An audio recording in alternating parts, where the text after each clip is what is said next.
नमो नमः छात्रः। हमने 2 दिनों से प्रत्यय प्रकरण शुरू किया है, जिसके 2 वीडियो हमने देखे हैं, जिसमें प्रत्यय की परिभाषा, उसके प्रकार, प्रकारों में कृत प्रत्यय जिसे कृदंत भी कहा जाता है, इसकी शुरुआत हमने की थी। कृदंत प्रत्ययों के प्रकार देखने शुरू किए थे, जो कि है मुख्य रूप से कृदंत प्रत्यय के 5 प्रकार। भूतकाल में प्रयुक्त होने वाले प्रत्यय त और तवतु, पूर्वकालिक कृत प्रत्यय त्वा और ल्यप, तुमुन प्रत्यय, कृत्य प्रत्यय जिसमें तव्यत और आनियर ये 2 प्रकार आते हैं, वर्तमान काल में प्रयुक्त होने वाले प्रत्यय शत्रु और शानच।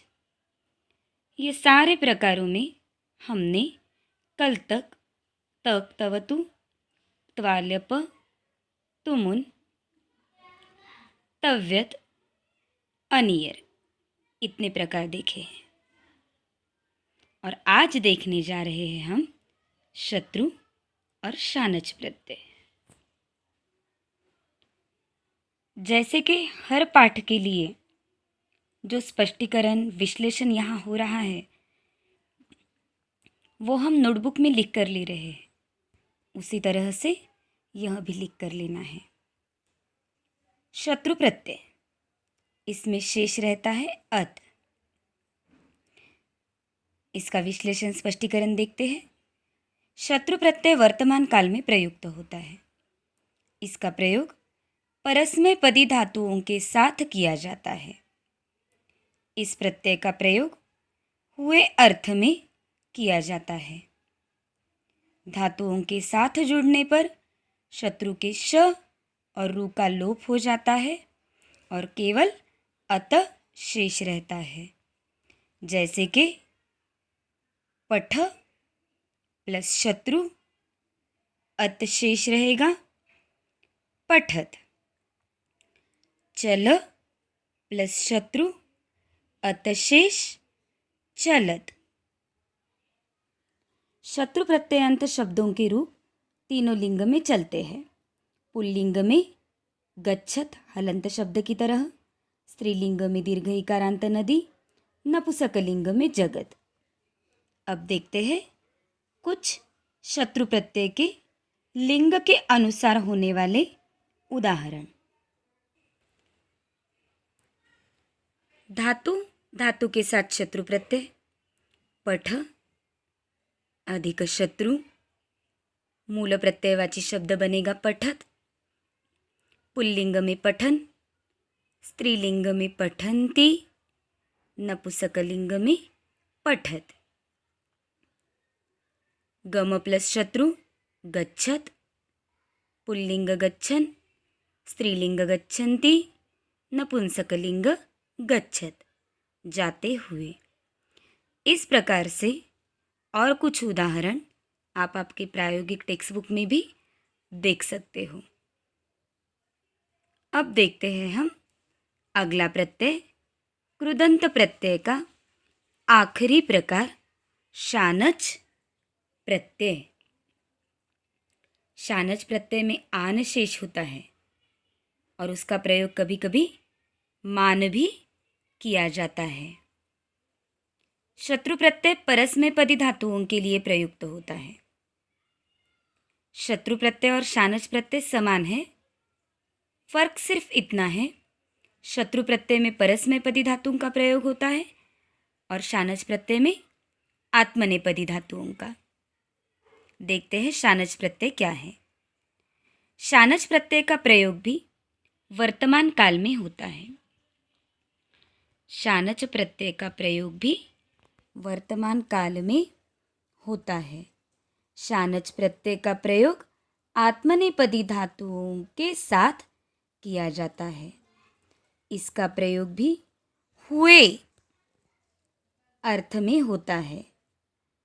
धातुओं के साथ जुड़ने पर शानच के श तथा च का लोप हो जाता है और आन शेष बचता है, जिसका प्रयोग मान भी किया जाता है।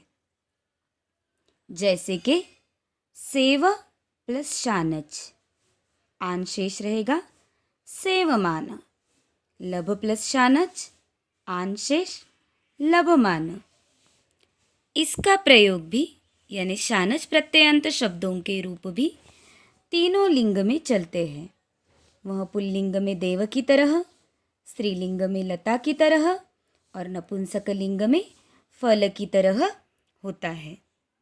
देखते हैं शानच प्रत्यय के कुछ उदाहरण लिंग के अनुसार। सेव प्लस शानच सेवमान, सेवमानः, सेवमाना, सेवमानम, सेवा करते हुए। लभ प्लस शानच लभमान, लभमानः, लभमाना, लभमानम, प्राप्त होते हुए। एक ध्यान में रखना है, शत्रु प्रत्यय के साथ परस्मय पदी धातु का प्रयोग होगा और शानच प्रत्यय के साथ सारे आत्मनेपदी धातुओं का प्रयोग होगा। अर्थ हुए, इस अर्थ में वर्तमान काल में यह प्रयुक्त होते हैं। ये हो गए हमारे शानच और शत्रु प्रत्यय। यहाँ पर कृदंत प्रत्ययों के प्रकार पूर्ण हुए। अब हम देखेंगे कुछ महत्वपूर्ण बातें। प्रत्यय पाठ के लिए एक महत्वपूर्ण बात हम यहाँ देखने जा रहे हैं, वो है कृदंत या कृत प्रत्यय तालिका। इस तालिका में हमने सारे प्रत्ययों के महत्वपूर्ण जो बातें हैं वो लिखी है, जिससे हमें कृत प्रत्यय सरलता से समझ में आएगा। जिसमें हमने पहले लिखा है प्रत्यय, उसके बाद उनके अर्थ, शेष जो शब्द बचता है वो, उसके बाद प्रत्ययवाची शब्द जो बनेगा वो, फिर उनका तीनों लिंग में प्रयोग। जैसे कि त प्रत्यय, इसका अर्थ भूतकालिक होता है, त शेष रहता है। प्रत्ययवाची शब्द बनेगा भू प्लस त भूत, पुल्लिंग भूतः, स्त्रीलिंग भूता, नपुंसकलिंग भूतम। बाद में तवतु प्रत्यय, इसका भी अर्थ भूतकालिक, तवत शेष रहता है। पठ प्लस तवतु पठितवत, पुल्लिंग पठितवान, स्त्रीलिंग पठितवती, नपुंसकलिंग पठितवत। त्वा प्रत्यय करके इस अर्थ में, शेष रहता है त्वा, गम प्लस त्वा गत्वा।